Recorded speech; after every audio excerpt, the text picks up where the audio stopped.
Assalamualaikum warahmatullahi wabarakatuh. Perkenalkan, nama saya Ririn Setiana dengan nomor NIM 20109010007. Di sini saya akan membuat video argumentasi atau pendapat pribadi tentang Islam dan sains pada abad pertengahan. Dalam buku Islam dan Teknologi, Ustadz Ahmad Sarwat menjelaskan bahwa ada berbagai analisis untuk menjawab pertanyaan tersebut. Salah satunya yang mengalami masa-masa kejayaan di abad-abad pertengahan lalu. Hanya saat ini kita lagi mengalami down gede cukup parah. Peradaban Islam sampai menjadi pusat ilmu pengetahuan dunia, bahkan sebagai kiblat teknologi untuk manusia, dan itu semua terjadi di masa pertengahan, di mana umat Islam berhasil melakukan karena mengikuti perintah Allah Subhanahu wa Ta'ala dalam Al-Quran, yaitu melakukan penelitian di alam semesta, termasuk juga menyerap semua sains yang pernah dimiliki oleh semua peradaban manusia. Menurut Ustadz Sahwat, tidak sedikit ilmu yang pernah berkembang di tengah peradaban manusia yang sempat diambil dan dikembangkan, mulai dari filsafat Yunani yang menjadi dasar ilmu pengetahuan versi orang Barat, lalu merambat ke berbagai sains yang dikenal peradaban lain di masa lalu seperti Romawi, Persia, India, Cina, dan lainnya.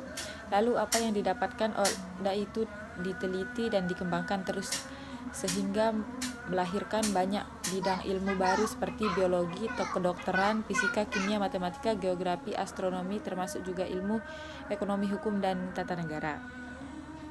Seorang pengamat sejarah pernah menyebutkan bahwa orang Barat hari ini tidak dikenal kokoh moyong. Terdapat beberapa seperti Aristoteles, Socrates.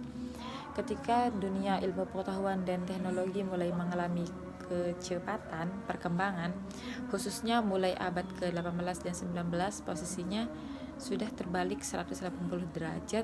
Bangsa Eropa melejit naik membumbung tinggi dengan teknologi mereka kembangkan, seolah-olah teknologi modern itu 100% hak bangsa Barat dan not ban bukan Muslim. Sedangkan umat Islam justru kembali ke zaman prasejarah. Menurut Ustadz Sarwat, yang didoktrin di tengah umat Islam di berbagai negeri Islam justru memusuhi ilmu pengetahuan dan teknologi. Masalah di beberapa titik muncul pesan bahwa teknologi modern itu haram karena miliki Yahudi, milik orang kafir atau milik orang Islam. Beberapa titik muncul pesan bahwa teknologi modern itu haram karena miliki Yahudi, miliki orang kafir atau memiliki musuh Islam. Kepada umat Islam juga diserukan untuk mencurigakan semua yang berbau sains dan teknologi. Alternatifnya, umat Islam malah merujuk ke teknologi zaman purbakala, namun diselubungi dengan jubah teknologi masa kenabian, padahal menurut Ustadz Sarwat sesungguhnya itu hanya alibi yang menggada-gada belaka.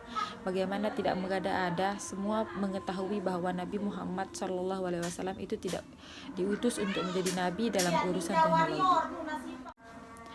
Para ulama abad pertengahan memiliki pandangan berbeda tentang hubungan antara ilmu dan agama. Al-Ghazali sebagai ulama Syafi'ah yang dinilai kontribusi besar terdapat menyebarkan sikap harmonis non-agama dan keilmuan yang Islam ternyata tidak membedakan keilmuan agama dan non-agama dalam posisi bertentangan atau konflik. Al-Ghazali telah menempatkan pada posisi independen satu dengan lainnya karena secara epistemologis sumber berbeda. Hal ini terlihat dari keputusan-keputusan Al-Ghazali tentang hukum pembelajaran berbagai cabang ilmu pengetahuan berdasarkan aspek kemanfaatan, bukan berdasarkan klasifikasi agama dan non-agama. Al-Ghazali yang hidup satu abad setelah Al-Ghazali juga tidak bisa lepas dari perkembangan keilmuan dan masanya yang sudah berpengaruh kuat oleh pemikiran Al-Ghazali. Namun Zarnuji tidak sepenuhnya mengikuti pandangan Al-Ghazali terkait dengan konsep ilmu klarifikasi ilmu, di mana Al-Ghazali mengonsepsikan ilmu sama dengan fikih, sehingga ia menempatkan fikih pada cabang ilmu yang utama, bukan ilmu tasawuf. Al-Zurnuji juga tidak mengklarifikasikan ilmu ke dalam ilmu-ilmu agama dan ilmu non-agama. Bahkan ia pun juga tidak melarang kajian terdapat berbagai cabang ilmu non-agama. Al-Zarnuji mengklarifikasikan ilmu berdasarkan hukum mempelajarinya dalam ilmu fikih, yaitu fardu ain dan fardu kifayah. Dan akhirnya Al-Zurnuji juga tidak melarang kajian terdapat filsafat ketuhanan atau teknologi. Latar belakang Al-Zujui sebagai ulama Hanafiyah nampaknya berpengaruh besar terdapat sikapnya yang memberikan ruang lebih besar bagi peran akal daripada Al-Ghazali dalam perkembangan keilmuan.